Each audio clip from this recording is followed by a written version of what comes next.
This is the Louie T Network.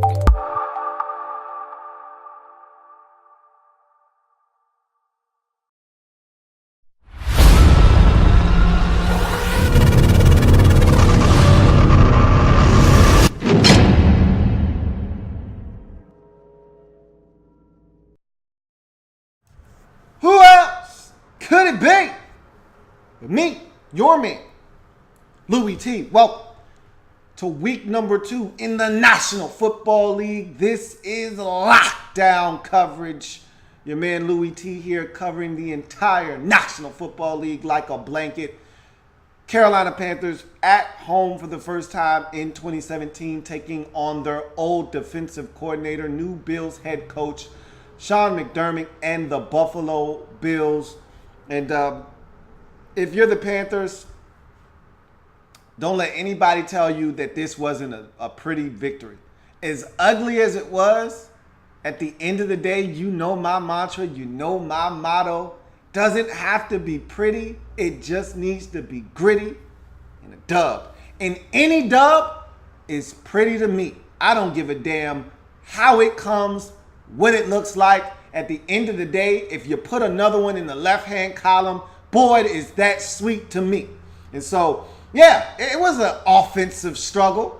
Okay, yeah, these two teams didn't manage to get in the end zone at all combined. 12 points in this football game. I don't care. A win's a win's a win's a win, and I'll take it every single day of the week. For the Bills, you got to be kicking your damn self right now. Got to be kicking yourself, because these are the games that make a difference between 7-9 and 9-7. These are the games that make a difference between you being on the outside of the playoffs looking in and you being in the postseason come January. These are the types of games that have seen the Bills have the longest streak of missing the postseason and haven't been there since 1999.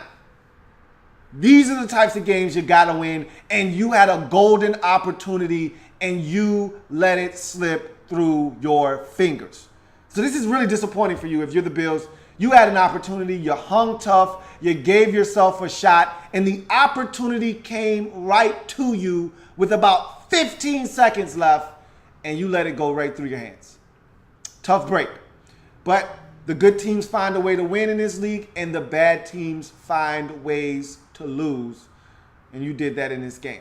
And we'll talk about that and more in this breakdown. First and foremost, thank you for joining me out there. If you're watching this video live, if you're not and you're watching it on playback, thank you for watching and joining me on lockdown coverage. If you haven't already done so, subscribe to the Louie T Network for more great content in 2017 and beyond. We're looking to change the game over here, and we want you to help us do that by simply hitting the subscribe button on YouTube and becoming a member of the Louie T Network. I'm also on Twitter. In the Lab Room is the Twitter handle. If you're not able to join me live and you want to leave a comment on the video on YouTube, or you want to get straight at me via Twitter, in the Lab Room is the way to do it. Use the hashtag Louie T Live, and we can chop it up and discuss.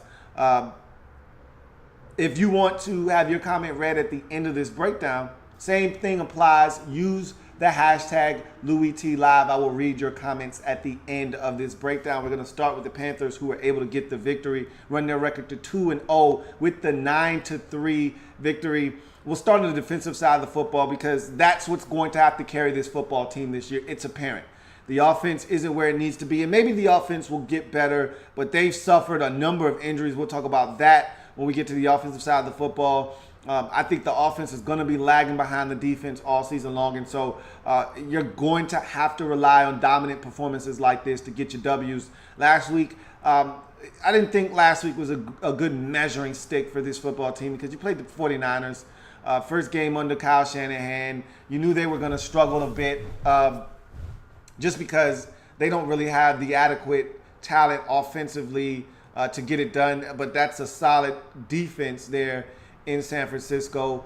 And I thought the offense did some solid things last week, but the defense was more impressive last week, because you knew you were going up against an inferior team and you needed to shut them down, and that you did in that game, 23-3. And so I was looking forward to seeing how you would do against a Bills team that I don't think is ultra talented either on the offensive side of football. They've got some weapons, but they don't scare you necessarily. But they do have guys that make it tough on your defense in Tyrod Taylor and Shady McCoy.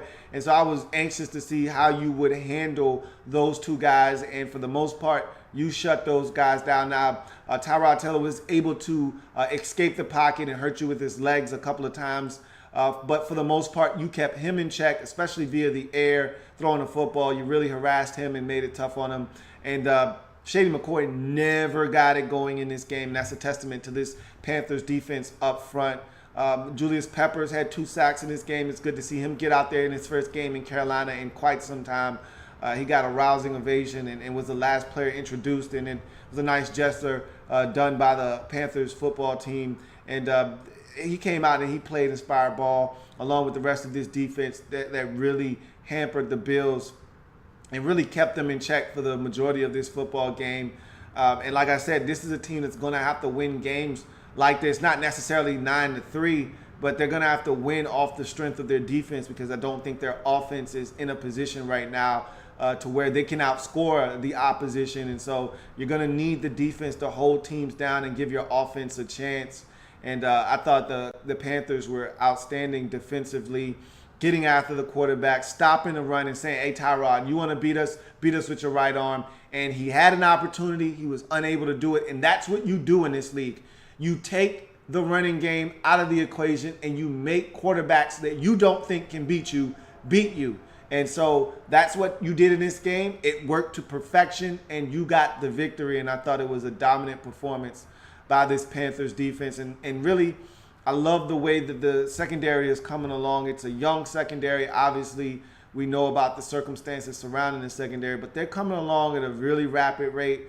James Bradbury seems to be really in tune to what's going on. I've always been a Worley fan. I told you I like Darryl Worley coming out of West Virginia. And so those guys, to me, are coming along. They're coming of age out there on the corners. And it's allowing you to do some things up front creatively. And this Panthers defense is right on schedule with where they need to be to help this team achieve the goal of being the NFC South champions once again. And so we'll see what happens. You get your first test within the division next week against the New Orleans Saints. We'll see if you're able to take care of business against the struggling Saints football team. But I want to talk about the special teams as well, because in a game that's 9-3, it's not just offense and defense that are going to win you games.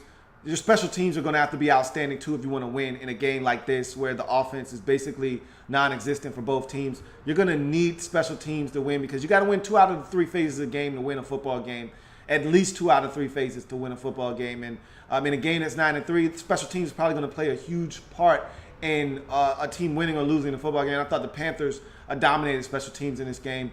Their punter, I thought he was outstanding in this game. I think, Pilardi? Michael Pilardi, I think his name is. He was outstanding in this game. Shepard down the punt at the 1. I felt like the Bills had terrible field position the entire first half. They literally, it was funny. I heard the telecasters and broadcasters making a joke about how the Bills weren't able to get through their first 15 scripted plays in the first half because they kept going 3 and out.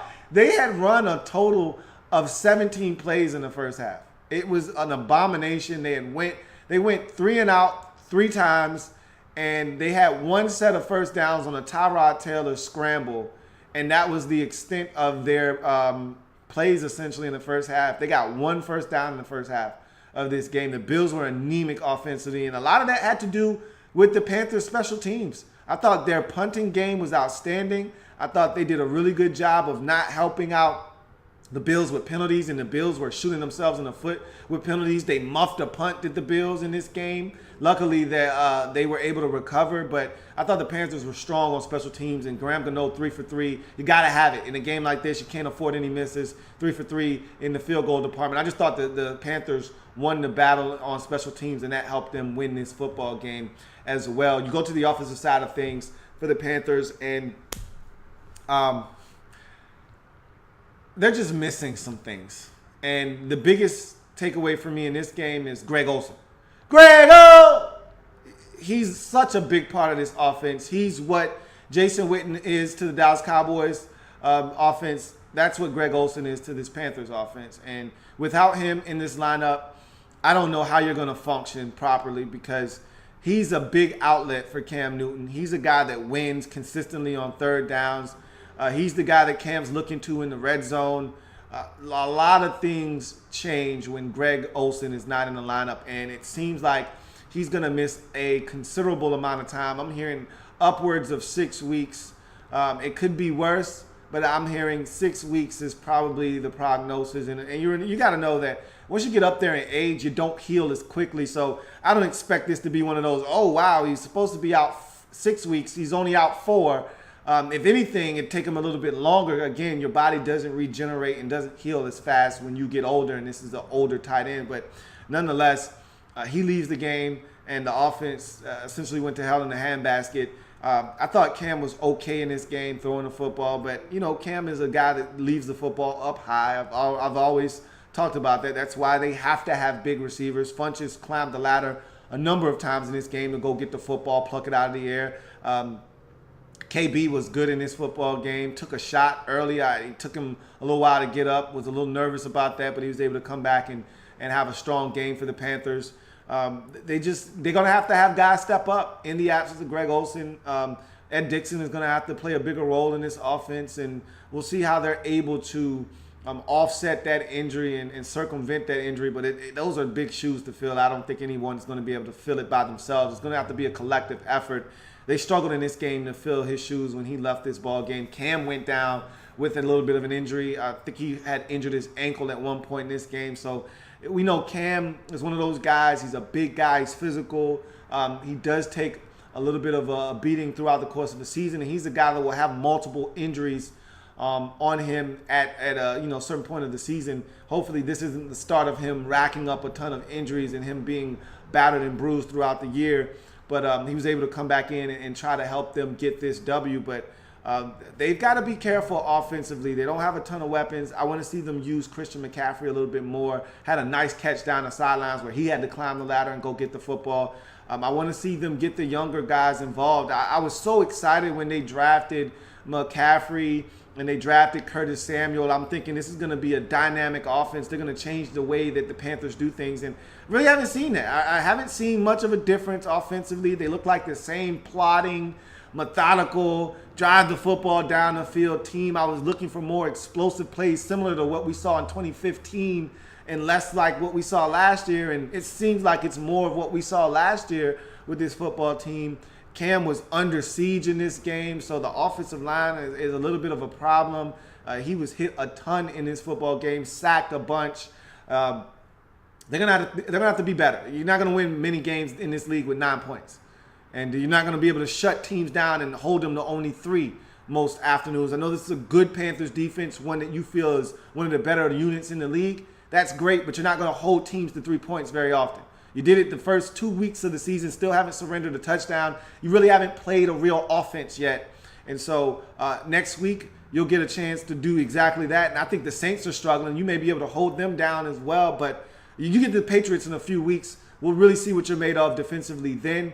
We'll see if you can do the same thing to what you've done to these first 2 teams, to the Patriots in a few weeks from now. But in any event, offense has to be better. You're not going to win a ton of games scoring 9 points. I can assure you of that. But it was good enough to get it done in this game.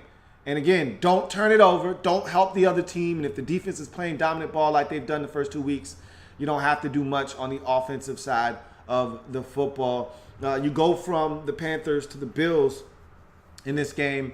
And I want to start with the defense because I thought that was the strongest unit for them in this football game. Last week, I urged them to get more pressure on the quarterback. I said I wasn't that thrilled with the lack of pressure consistently on the quarterback when they played the Jets. Well, they ratcheted up the pressure in this game. Lorenzo Alexander, Jerry Hughes, and company were all over Cam Newton's ass in this game.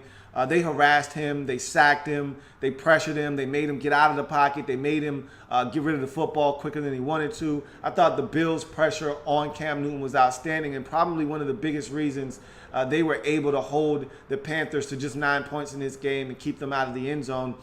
Their pressure on Cam and their ability to get to him and kind of knock this offense off kilter to me was the key to them having a chance late in this ball game. Of course, Greg Olsen going down doesn't hurt. Obviously, taking away one of his biggest and best weapons out of their offense makes a huge difference. But I thought the Bills defensively did a good job of stopping the run game and forcing Cam Newton to beat you without one of his best targets.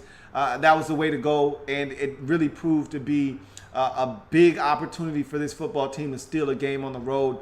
And I thought the defense was the catalyst for them even having a shot, down 6 with the football with 2 minutes left in the game. You had an opportunity, though, really had an opportunity defensively to make a statement. 5 minutes left in the fourth quarter, 3rd and 3, and it looks like you got Jonathan Stewart bottled up in the backfield, and somehow you let him rumble for 5 and a first down. You would have got the football back with about 5 minutes left on the clock, down 3 and not 6. Had you gotten that stop, maybe the Panthers elect to kick a 53-yard field goal or so. I don't know if they would have had the confidence to do that with Gano with the way their defense was playing. They probably would have punted, pinned you deep, and asked you to drive the length of the field to get in the field goal range. But in any event, you would have got the football back, whether it's down 6 or down 3. You would have got the football back with 5 minutes had you gotten the stop on 3rd and 3. You allowed somehow, some way, Jonathan Stewart to get through and pick up that first down, and that bled an additional 3 minutes off the clock, so you didn't see the football till right around the 2-minute warning. So that was an unfortunate situation there for your defense. One of the few times I thought the defense let you down in this ball game, but other than that, they were outstanding. They let the Panthers get all the way down to the 1-yard line before Lawson and company made a huge stop. Loss of about 2 yards, pushed the Panthers back, and ended up making a stop and forcing them to kick a field goal. So this defense gave you a shot. The defense was outstanding. You should have won this football game, and the defense would have been the reason had you done that in this game. Let's get to the offense. And let's talk about special teams. I thought your special teams unit wasn't great. You had some penalties. You had a muff punt. I didn't think the special teams unit did you any favors in this football game. And so got to be better. In a game like this, you need special teams to step up. I didn't think your special teams unit did that necessarily for you in this ball game. And then finally, you get to the offense. It was anemic in this game. Shady McCoy looked like he was dealing with some injuries. He was bothered by some injuries. They talked about him being a questionable decision in this game. He ended up playing. He did not look his best, but that's no excuse. The Panthers were swarming defensively, and they absolutely went in with the game plan. And we're going to stop Shady McCoy and make Tyrod Taylor beat us. And they executed that game plan to perfection. And once they took Shady out of the game and Tolbert wasn't able to get the ground game going like you were last week versus the Jets, it was up to Taylor and his passing game, and they simply could not protect Taylor. And when Taylor did have time, your receivers didn't make a ton of plays. Zay Jones with a drop on a 3rd down. Zay Jones with a drop at the end of the game. I really don't classify that as much a drop as some others may. Tyrod Taylor's got to make a better throw. We'll talk about that particular play because, to me, if you want to make it to the playoffs this year, those are the types of plays you got to make. We'll get to that play in a second. But as far as the offensive line is concerned, I thought they struggled all day long, allowed the Panthers to put continuous and consistent pressure on Tyrod Taylor, making it tough for him to survey the field and find open receivers. Guys didn't make plays. There wasn't a lot of yards to be had after the catch. A lot of short passing game for the Bills in this game, going nowhere fast. I think I'm starting to see Jordan Matthews get comfortable. He made some plays in this game. I want to see Zay Jones get more involved. I can't stress this enough. When you've got young players and you want to get them into the flow of the game, throw a quick screen. Throw a wide receiver screen out and get them a football. Throw a hitch. Get them into the game. You're struggling offensively. You need to generate something. Throw something quick. See if you can't get some blockers out in front and make something happen against this fast-flowing Panthers defense. You just never got into any kind of rhythm. I didn't love the play calling necessarily by the Bills in this football game. And you struggled offensively all day. And again, give credit where credit is due. A lot of your struggles in this game offensively came because of how good the Panthers played you defensively in this game. But make no mistake about it, you had a shot with the football. I thought it was poor clock management by Sean McDermott late in this game. You got 2 timeouts. Tyrod Taylor decides to tuck it and run. He picks up about 4, and there's about 32 seconds left, and he elects not to call a timeout. And the next snap was taken with about 19 seconds. You cannot I repeat, cannot afford to allow that much time to bleed off the clock when you need a touchdown and you got 2 timeouts. You take one of those timeouts there. You keep one in your back pocket, and it really puts you in a bad spot there, because now with 14 seconds and 2 timeouts, you got 2 timeouts but only 14 seconds left. It didn't matter, though. You had an opportunity on 4th down. Zay Jones runs a beautiful corner route. He's right in that honey hole. He's wide open. If that ball's put over the outside shoulder, it's a touchdown, and the Bills win this football game 10-9. Instead, Tyrod Taylor throws it inside and high, forcing him to have to adjust to the football and leap off of 1 foot backwards, essentially, and he just wasn't able to get enough lift to get that football. We know Zay Jones had excellent hands, but I thought his hands were a little spotty in this game. And Tyrod Taylor's got to make that throw. He knows he missed an opportunity to steal this game right from the Panthers. Everything you wanted in this game was right there for the taking on that particular play. Everything the defense had worked towards in this game flashed before your very eyes on that one snap, and you blew it. And that's why this team is probably going to end up 7-9, at best 8-8 this season, is because they don't get it done in situations like that. You had a great opportunity to steal one on the road, and you let it slip literally through your fingers. Bills lose this game 9-3, drop to 1-1 on the season. Panthers hold on in a gritty defensive performance, 9-3, win this game, go to 2-0 on the season. And I think they can easily get to 3-0 with a home contest next week versus New Orleans, who, to me, is struggling right now. And so that's a big opportunity for the Panthers. If you're the Bills, boy, you're lamenting an opportunity wasted in this football game, but pick yourself up, go back after it next week, and see if you can't get back in the win column next week. Let's get to any comments that you guys may have about this ball game. See if we got any. Protect428 says, ouch, Greg is hurt. Cam was low-key erratic as heck in this one. Cam is low-key erratic a bunch. I'm just glad he's not hurt seriously after he left the game. But I told you, Cam has to have big receivers because a lot of his passes are high. He was extremely high in this game, and it's because of his footwork. His footwork is terrible. It's always been terrible. And that's why they've surrounded him with 6'3", 6'4", 6'5", and 6'6" targets all around the football field, because it's a necessity. He has to have bigger targets because he's going to be high a lot of the time when he's throwing the football. Protect428 says they got to score more points to win games from now on.